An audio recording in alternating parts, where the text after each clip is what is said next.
called out China after its ship nearly collided with a Philippine vessel in the West Philippine Sea. But China says it was the provocative actions of the Philippines which caused the incident. President Bongbong Marcos will underscore the desire to maintain peace in the South China Sea in his official visit to the United States. And 4 Filipinos died when a food factory caught fire in Taiwan.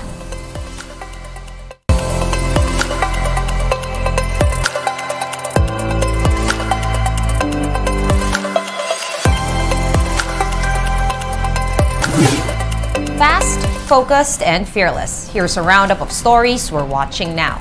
I'm Sean Yao. A Chinese Coast Guard ship blocked a Philippine patrol vessel in the West Philippine Sea last weekend. The Philippine Coast Guard reported that a CCG ship almost hit the BRP Malapascua in the vicinity of the Ayungin Shoal. Several radio challenges were also exchanged between the two countries. The BRP Malapascua's commanding officer, Rodel Hernandez, said Beijing disregarded basic navigation safety rules just to prevent them from approaching the shoal. Meanwhile, PCG spokesperson for the WPS, Commodore J. Tariela, said the incident is the latest proof of China's continued defiance of international law. The PCG has already submitted an incident report to the National Task Force West Philippine Sea. Dangerous maneuver yun ang tawag namin, no? Without due regard sa safety ng navigation, sa harassment na ginagawa ng China yan na para hindi natin malapitan yung Ayungin.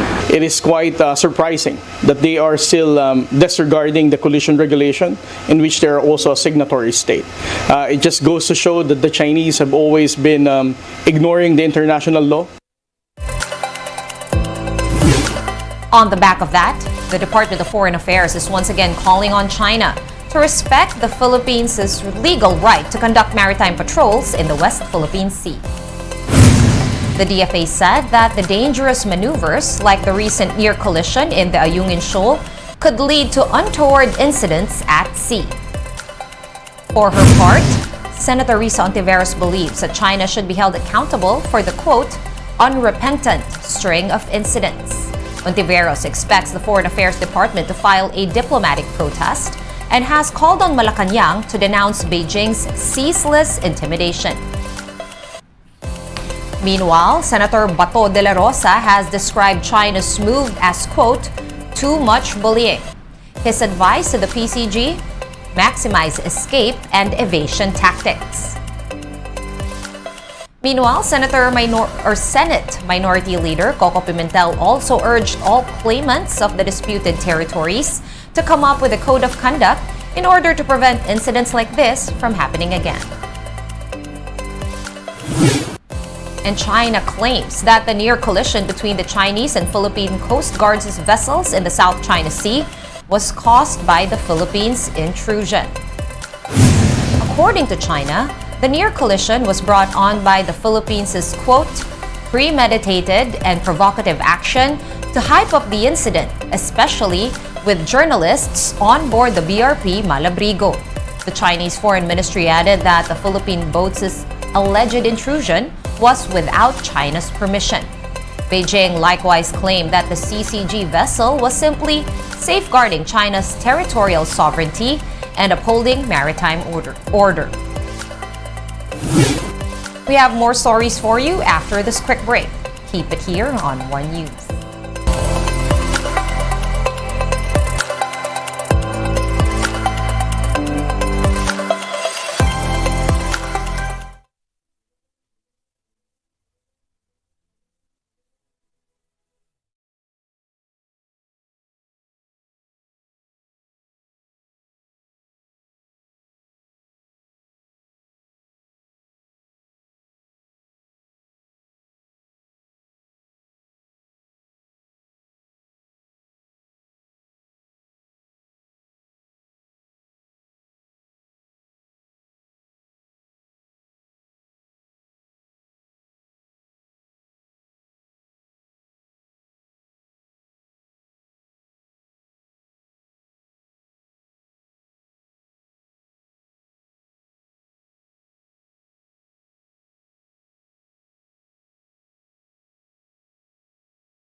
You're still watching One News Now. I'm Sean Yao. The Foreign Affairs Department held a briefing ahead of President Bongbong Marcos's official visit to the United States. DFA spokesperson Teresita Daza said Marcos Jr. will be in Washington from April 30 to May 4. First on his agenda is a bilateral meeting with U.S. President Joe Biden on May 1st. The two leaders are expected to discuss defense and security matters, as well as economic cooperation. The discussion with Biden will be followed by a series of meetings with cabinet officials, U.S. legislators and companies, and with the Filipino community. Daza says Malacanang has yet to finalize who will be part of the president's delegation. And in Taiwan, 4 OFWs were among those who died in a fire at a food factory. Jenny Dongon with the details. Nasunog po yung company namin. 4 overseas Filipino workers were killed in a fire at the Lianhua Foods Corporation in Changhua County in Taiwan Tuesday morning. They were among the 8 who perished after being trapped inside the factory during the fire. One of them is Renato Larua, 30 years old. In this photo sent to his wife Rosette, doctors tried to revive Larua, but he eventually died due to suffocation. Rosette narrated that her husband even messaged her at around 3:30 in the morning, telling her that he was on his way to work. That proved to be the last message he will ever send his wife. At 11 in the morning, Rosette received a call from Renato's agency informing her of the grim news. Sabi po na agency, confirm na nga daw po. Noong una, ma'am, di ako makapaniwala. Kasi kausap ko pa siya ng gabi. Magka-video call pa kami.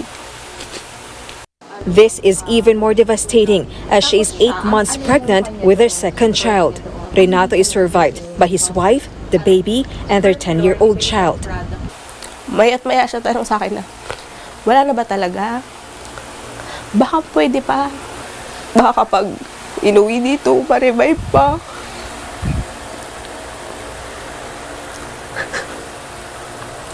Tapos dumating pa siya sa point na baka pag pinalitan ng puso, mabubuhay.